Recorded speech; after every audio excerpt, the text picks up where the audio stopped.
नमस्कार दोस्तों, स्वागत है आपका हमारे YouTube चैनल जीके ट्रैकर पे।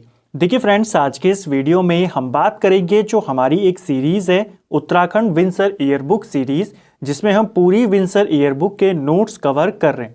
आज हमारा ये इस सीरीज़ का 26वां पार्ट होगा। इसमें भी हम उत्तराखंड के कुछ इंपॉर्टेंट MCQs को यहाँ पे कवर करेंगे। पूरी किताब को हमने इसी प्रकार पेज दर पेज को कवर किया है। आधे से ज़्यादा आपकी बुक कंप्लीट हो चुकी है। बहुत जल्द आपकी एक और सीरीज़ यहाँ पे कंप्लीट हो जाएगी, एक और किताब आपकी ये पूरी कंप्लीट हो जाएगी। आने वाले कुछ वीडियोस में हम इसमें जो प्रीवियस ईयर के पेपर हैं उनको भी देखेंगे। आज के वीडियो में आपको उत्तराखंड से जुड़े हुए क्वेश्चन एक्स्ट्रा फैक्ट के साथ देखने को मिलेंगे, जिससे आपकी प्रैक्टिस भी हो जाएगी और आपका रिवीजन भी यहाँ पर हो जाएगा। तो चलिए दोस्तों, आज की क्लास को शुरू करते हैं। अगर आपने इस सीरीज के प्रीवियस पार्ट्स को नहीं देखा है, आप उनको प्लेलिस्ट में जाके देख सकते हैं। तो चलिए स्टार्ट करते हैं। आज का हमारा पहला प्रश्न है, उत्तराखंड में मामूल क्या है? देखिए, ये क्वेश्चन एक प्रीवियस ईयर का क्वेश्चन है। पेपर में आपसे डायरेक्ट यही पूछा गया था। जो मामूल है यह एक प्रकार का भूमि कर है। ऑप्शन सी हमारा सही आंसर हो जाएगा। नेक्स्ट है, हिमालयन पर्यावरण अध्ययन एवं संरक्षण संगठन, जिसे हेस्को कहते हैं, ये आपके कहाँ स्थित है? तो हेस्को, इसके बारे में आप जानते हैं, इसकी स्थापना 1979 में हुई थी। अनिल प्रकाश जोशी के द्वारा इसे स्थापित किया गया था और ये आपके देहरादून में स्थित है। इसे आपको याद रखना है, ठीक है, पूछा जा सकता है। अगर हम हेस्को की फुल फॉर्म की बात करते हैं, अगर हम हिंदी में इसको इस तरीके से लिखें, इंग्लिश में हेस्को, इसकी फुल फॉर्म है Himalayan environmental studies and conservation organisation. पूछी जा सकती है, ठीक है। किसने स्थापित किया है? अनिल प्रकाश जोशी। कब स्थापित किया उन्होंने? 1979 में। अनिल प्रकाश जोशी को पद्मश्री कब दिया गया? 2006 में। उनको पद्म भूषण कब दिया गया? 2020 में। ये कुछ इंपॉर्टेंट जानकारियां उनको लेकर के पूछी जाती हैं। एक और क्वेश्चन अनिल प्रकाश जोशी को लेकर आपको याद करना है कि गांव बचाओ आंदोलन का नेतृत्व किसने किया? गांव बचाओ आंदोलन किसने चलाया था? अनिल प्रकाश जोशी ने, ठीक है।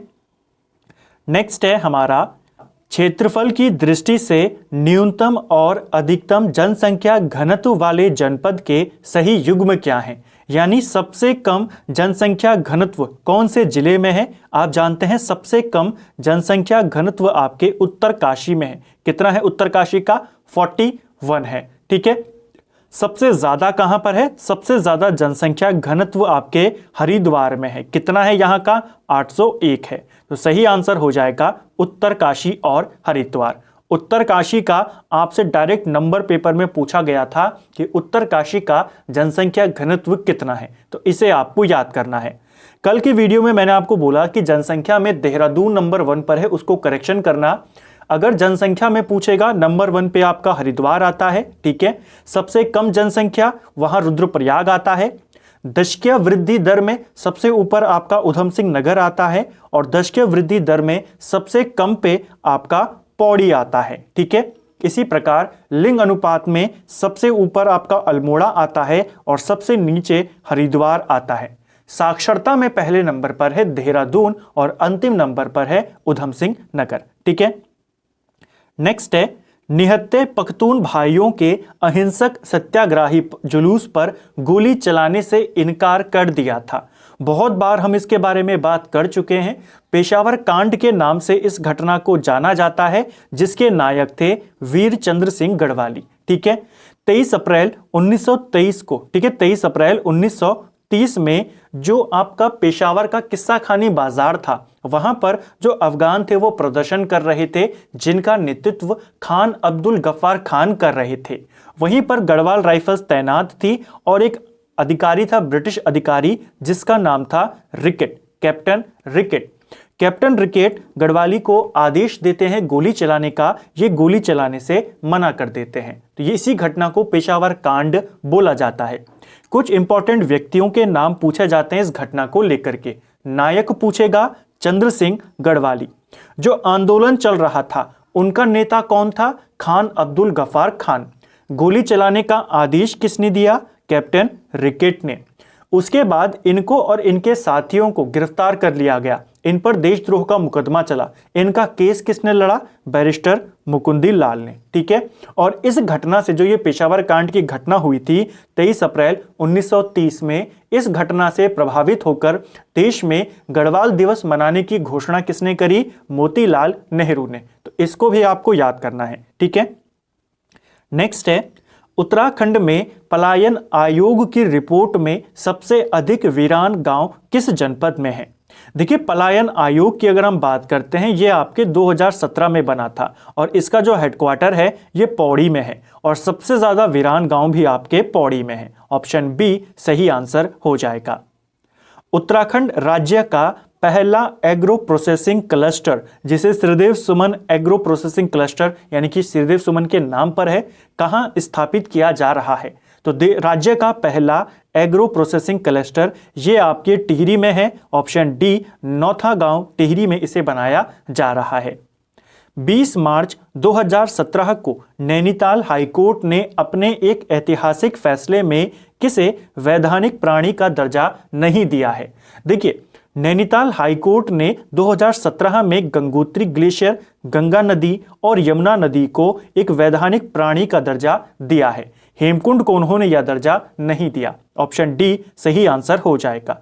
काफी इंपॉर्टेंट है, हो सकता है ऐसा पूछ ले आपसे, बताओ गंगोत्री ग्लेशियर को हाई कोर्ट ने प्राणी का दर्जा, वैधानिक प्राणी का दर्जा कब दिया? अब आप बताएंगे 2017 20 मार्च को। ठीक है, इसी प्रकार गंगा और यमुना नदी को भी दिया गया। उत्तराखंड से संबंधित असुमेलित युग्म कौन सा है? इनमें से कौन सा आपका गलत है? देखिए, पहले राज्यपाल उत्तराखंड के सुरजीत सिंह बरनाला, पूरा नाम आएगा यहां पर, सुरजीत सिंह बरनाला थे, तो ये सही है। उत्तराखंड के पहले चीफ जस्टिस अशोक अभियंत्र देसाई, ये भी सही है। पहले मुख्यमंत्री भुवनचंद खंडूरी नहीं थे, उत्तराखंड के पहले मुख्यमंत्री नित्यानंद स्वामी थे। पहले निर्वाचित मुख्यमंत्री एनडी तिवारी थे।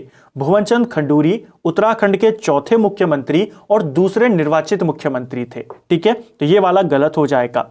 पहले मुख्य सचिव अजय विक्रम सिंह थे, ये भी बिल्कुल सही है। ठीक है, प्रसिद्ध शिकारी लखपत सिंह रावत द्वारा वर्ष 2018 तक कुल कितने आदमखोर बाघों को शिकार किया जा चुका है?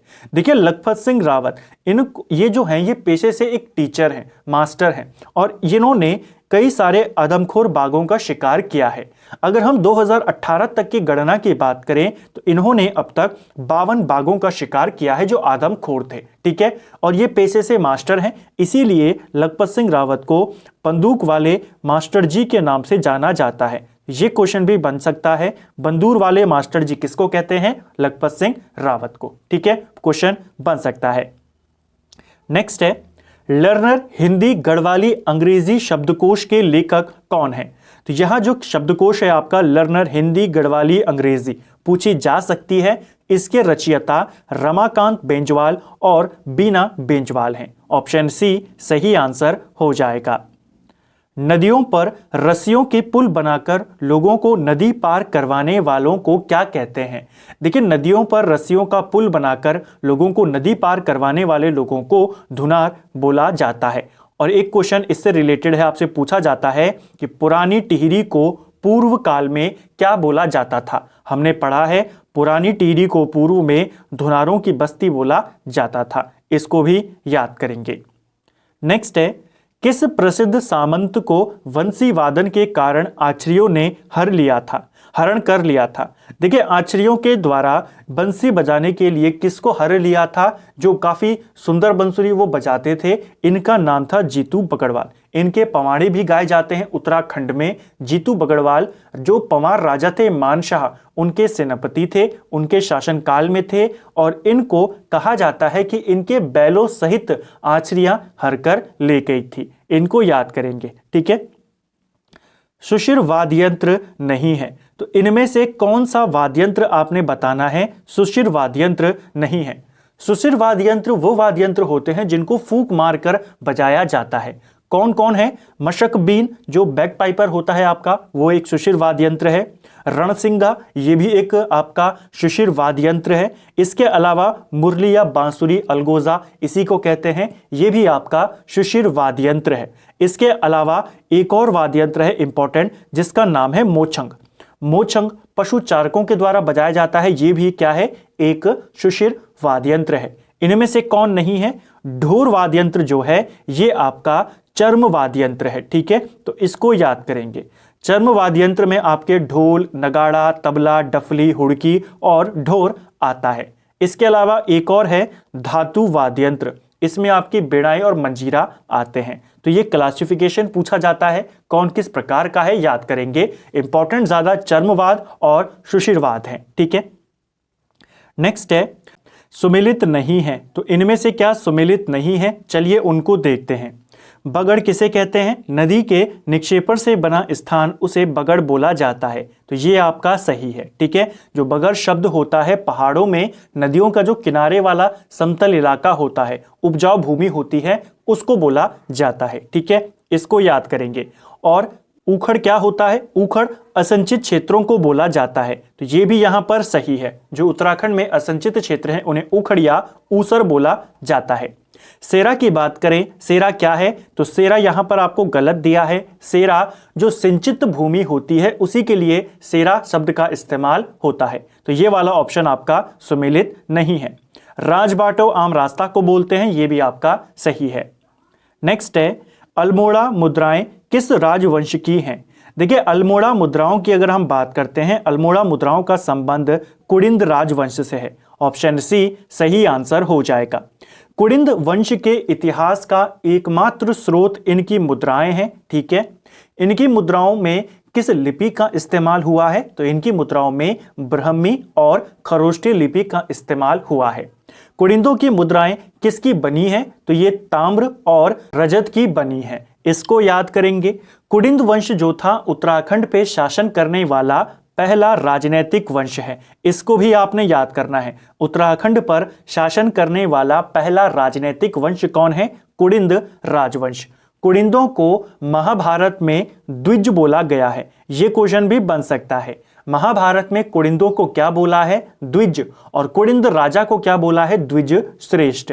इसको भी याद करेंगे। ठीक है, पूछा जाता है। नेक्स्ट है बुरुंश कुमाऊनी कविता किस कवि की रचना है? देखिए, बुरुंश एक कुमाऊनी कविता है जिसके रचयिता सुमित्रानंदन पंत हैं। ऑप्शन सी सही आंसर हो जाएगा। सुमित्रानंदन पंत की आत्मकथा का नाम क्या है? इनकी आत्मकथा का नाम है 60 वर्ष एक रेखांकन। किसकी आत्मकथा है? सुमित्रानंदन पंत की। सुमित्रानंदन पंत को साहित्य अकादमी पुरस्कार 1960 में मिला। इनकी रचना कला और बूढ़ा चांद के लिए। इनको 1968 में ज्ञानपीठ मिला, इनकी रचना चिदंबरा के लिए। और इनको पद्म भूषण मिला 1961 में। ये 3 इंपॉर्टेंट वर्ष आपको याद करने हैं। नेक्स्ट है इनमें जो सुमेलित नहीं है उसका चयन करना है। देखिए, उत्तरकाशी का प्राचीन नाम बाड़ाहट है, ये सही है। अल्मोड़ा का मध्यकालीन नाम राजपुर है, ये भी सही है। वर्तमान में कुमाऊं क्षेत्र को पुराने टाइम पे मानसखंड बोला जाता था, मानसखंड का भाग है, ये भी सही है। बाणासुर की राजधानी श्रीनगर में थी, ये गलत है। जो बाणासुर था इसकी राजधानी जोशीमठ में थी। ठीक है, श्रीनगर में नहीं थी। ये क्वेश्चन बहुत बार बना है। और बाणासुर का किला कहाँ है? बाणासुर का किला आपके चंपावत के लोहा घाट में है। बाणासुर के किले का स्थानीय नाम क्या है? मारकोट का किला इसे बोला जाता है। राजधानी जोशीमठ है। नेक्स्ट है नौ डूंगा घर भवन, या जिसे हम कहते हैं 9 पत्थरों का घर कहां पर है? देखिए, 9 डूंगा भवन की अगर हम बात करते हैं, इसमें आप कहीं से भी गिने, ऊपर से गिने, दाएं से बाएं से, हर बार 9 ही पत्थर निकल कर आते हैं। ठीक है, 9 ही पत्थर की गिनती आप कर पाते हैं। तो 9 डूंगा भवन आपके चंपावत में है। ऑप्शन ए सही आंसर हो जाएगा। नेक्स्ट है असुमेलित क्या है यहाँ पे? तो अब फिर से जो गलत है उसका हमको चयन करना है। देखिए, एक पाथा बराबर 2 किलोग्राम होता है, ये आपका सही है। एक मण बराबर 100 किलो होता है, तो ये आपका गलत हो जाएगा। एक मण बराबर 40 किलो होता है, इसको याद करना है। एक नाली बराबर 16 मुट्ठी होती है, ये भी सही है। और एक तामी बराबर 250 ग्राम होता है, ये भी आपका सही है। ठीक है, मापन को लेकर कुछ क्वेश्चन बन जाते हैं। एक जो ऐसे वाले टर्म्स है इनको याद करना है। ठीक है, पाथा तो आप सभी जानते हैं 2 किलो का होता है, मण आपका 40 किलो का होता है। एक आती है इकाई विसत, एक विसत बराबर आपका 20 किलो होता है। एक आती है खार, एक खार बराबर 640 किलो होता है। एक आता है डाल, एक डाल बराबर 16 किलो होता है। ठीक है, फिर आती है दून, एक दून बराबर 32 किलो होता है। ये कुछ मापन जो आपको याद करना है। जनपद हरिद्वार में स्थित नहीं है, तो इनमें से क्या हरिद्वार में नहीं है? देखते ही आप बता देंगे। जो कालू सिद्ध है ये आपके देहरादून में है। ठीक है, ये आपके हरिद्वार में नहीं है। ऑप्शन सी सही आंसर हो जाएगा। शारीरिक विशेषताओं के आधार पर मंगोल प्रजाति के सर्वाधिक निकट है। देखिए, कौन सी जनजाति शारीरिक विशेषताओं के आधार पर मंगोल प्रजाति के सबसे निकट मानी जाती हैं? ये मानी जाती है थारू जनजाति। ऑप्शन सी सही आंसर हो जाएगा। विजय जरधारी द्वारा लिखित पुस्तक नहीं है। विजय जरधारी बीज बचाओ आंदोलन के प्रवर्तक, ठीक है, और इनके द्वारा लिखित पुस्तक इनमें से इंद्रधनुष नहीं है। बाकी ये किताबें इनकी रचनाएं हैं, पूछी जा सकती हैं। नेक्स्ट है, अटल आयुष्मान उत्तराखंड योजना का शुभारंभ कब हुआ था? देखिए, काफी प्रसिद्ध योजना है अटल आयुष्मान उत्तराखंड योजना। इसकी शुरुआत होती है 25 दिसंबर 2018 से। ऑप्शन सी सही आंसर हो जाएगा। इसको भी आपको याद करना है। ठीक है, तो फ्रेंड्स ये था हमारा उत्तराखंड विंसर ईयरबुक सीरीज का। आज हमने 26वां पार्ट देखा। उम्मीद करता हूं वीडियो आपको पसंद आया होगा। अगर आपको आज का क्लास अच्छा लगा है, क्लास को लाइक करें। वीडियो कैसे लगी कमेंट बॉक्स में बताएं। कितने क्वेश्चन आपके सही हुए उसे भी हमें कमेंट बॉक्स में बताएं। अगर आपको वीडियो पसंद आई हो तो वीडियो को अपने दोस्तों के साथ जरूर शेयर करें। Thank you friends.